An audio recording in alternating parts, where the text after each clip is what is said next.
My name is Laura Copeland. I live in Tallahassee, Florida. I was diagnosed with pituitary Cushing's disease in May of 2011. I first started noticing symptoms probably in January 2011. I was living in Ethiopia. I was a Peace Corps volunteer, and my period stopped. My hair started falling out. I got beautiful stretch marks on the sides of my abdomen, and mental health issues hit me pretty darn hard, and I was diagnosed by Peace Corps as having major depression with psychotic features. They weren't capable of handling mental health issues in country, so I was sent back to DC, where I was placed in a psychiatric hospital for a month. Pretty much every day they ran tests trying to figure out what was wrong with me, but right off the bat, like day one, I was put on 4 psychiatric medications to address my major depression with psychotic features, and I wasn't told at all, like during this process, what was going on or what they were trying to do to me. I was just basically like a lab rat and being poked, prodded, scanned. I even had a spinal tap one day. It was a pretty miserable and I would say traumatic experience, one that I don't really talk about too often because it doesn't bring back good memories. But I will say throughout this process, I think I was pretty fortunate in that I got a diagnosis. So I think I was fortunate in that the Peace Corps nurse, she had my passport and brought it to the hospital one day and told the doctors, like, she doesn't look a thing like she used to. I had the characteristic markers of Cushing's with my moon face and my buffalo hump, and they had never heard of Cushing's or treated someone with Cushing's, and this hospital was affiliated with Johns Hopkins, which was terrifying, that they weren't aware of what was going on or what could potentially be going on. So I was tested for Cushing's with a 24-hour urine and blood work, brain scan, abdomen scan. They didn't find any tumors, but my cortisol and ACTH came back super elevated. From that, I was able to move back to Florida to be with my parents, and I was medically separated from Peace Corps, and I started going to Shands at the University of Florida, where first scan, they found a macroadenoma that was wrapped around my pituitary. This was June 2011, and I had my first surgery in August of 2011. Going into that surgery, I was in a major funk with my depression and came out of that surgery talking to my family, talking to my friends. We thought everything was going great, and post-op labs and MRI showed that, oh, the tumor's still there. My levels never came down. And so I was rescheduled for a second surgery in December 2011, right before Christmas, and got out of the hospital on Christmas Eve. And again, things were looking good. Everyone was hopeful, including myself, and went back home for the holidays. The hospital I go to is a few hours away, and so went back home for the holidays, went back in February for my follow-up appointments and MRI and whatnot. And then my friend was visiting, and she and I went to Harry Potter World in Orlando the following day, and I got a personal call from my neurosurgeon saying that the radiologist had looked at my brain scan and noticed a spot that he wasn't comfortable with, and upon further examination, they still saw a tumor. So I was scheduled for a third surgery, and my neurosurgeon was like, I have never done 3 pituitary surgeries on the same person, but I'm willing to do my best for you. So April 2012, went back to Shands for my third pituitary surgery. I was in remission for a couple months, was able to lose some weight. I was feeling great. Like during this process, I wasn't working, so had a lot of time to focus on recovery. And again, follow-up scans and lab work and whatnot showed that my numbers weren't coming down. So I met with a person at Shands, another doctor who does the stereotactic radiosurgery for radiation, and then also with a general surgeon to weigh my options and talk about what my options were at that point. I opted for radiation just to see if it would work, knowing that it could take 2 to 5 years for it to fully kick in. So had radiation in April of 2013. Again, like nothing worked. So then I was put on cabergoline for, I think, close to a year. That didn't really help me either. So doctors told me, like, your time is running out. if this still goes untreated, like, you will die from this. And being that I was 25, 26 at the time, my only option at that point was to have my adrenal glands removed.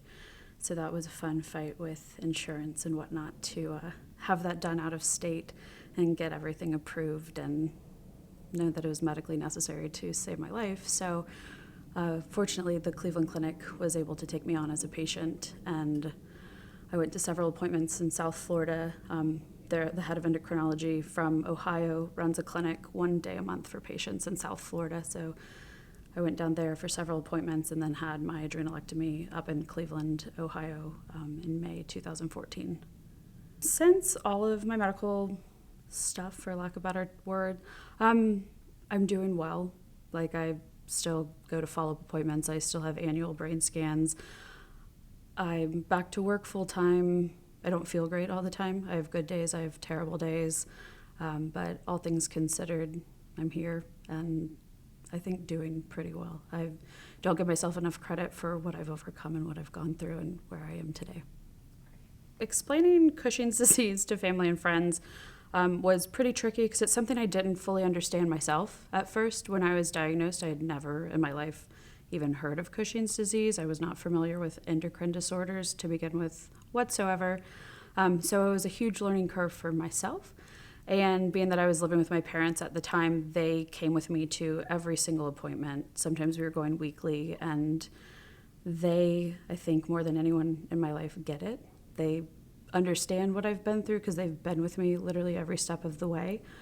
Friends have been super supportive. I can't say they fully understand or that anyone actually fully understands what it's like to have my experience with Cushing's disease and adrenal insufficiency, but I've had an amazing support network, and people have just been so incredible along this journey, and my friends have stuck with me for the first several months that I was living back in the United States. I did not contact a single person. I didn't want anyone to know what was going on with me. I looked totally different. I felt totally different. I guess I had a lot of shame and embarrassment surrounding like my new life, and I didn't really know how to explain that to people. And so when I did come around and want to re-engage with friends and people, everyone was wonderful and supportive, and still to this day have that support and love from family and friends. Living with Cushing's disease, and now I have adrenal insufficiency, it's challenging at times and a little unpredictable, I'd say. Especially with adrenal insufficiency, my body isn't capable of responding to stress. And I know it sounds a little hyperbolic to say like, oh, stress could kill me, but it really could. And so a big part of what I deal with now is just being super cautious in whatever I do. And if you had known me prior to diagnosis, like, that was not my style. And so that's been a tricky part, just being very aware of my surroundings, what I'm doing, where I am. I never leave the house without my medications, my emergency injection kit. So just like trying to exist and keep stress low in my life is sometimes very challenging. And I worry a lot with this. Like, I just have a lot of anxiety, and whenever I go to bed with an upset stomach, I think, am I going to end up in the emergency room in the middle of the night? And if I feel like that going to bed, I'll text my parents. I live by myself, and I'll say like, hey, just be on standby tonight. I could end up in the hospital.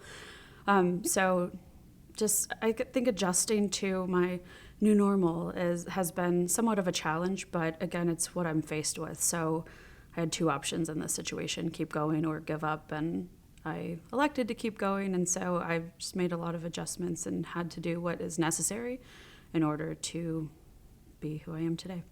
Advice I would give to someone who is recently diagnosed is to reach out to the Cushing's community.